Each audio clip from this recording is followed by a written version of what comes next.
I get to solve that challenge when someone brings to you their idea. I get to solve that challenge, and that's the creative challenge for me, is being able to take that idea and turn it into something tangible, something that they'll be very happy with.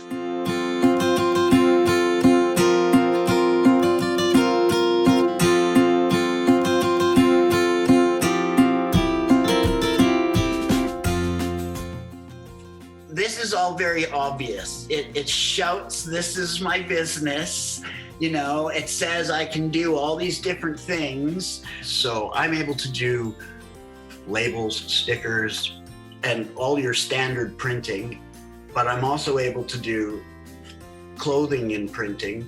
Like if I'm doing clothing for a company, it doesn't have to be these big, huge, loud things. It can simply be the employee's name on the sleeve, the logo on a pocket. I mean, it doesn't always have to be loud. I'm doing loud on purpose. I want people to see me right now.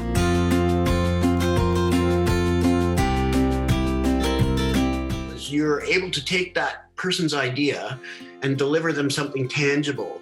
And if the response is, "Oh, yeah, that's pretty good," then you didn't do it. The response has to be, "Oh, that is it. That's what I was," you know, like you got to have that excited response. And I'm pretty good at getting the excited response. So it's sort of one of my skills, is being able to take somebody's idea and make it a tangible thing.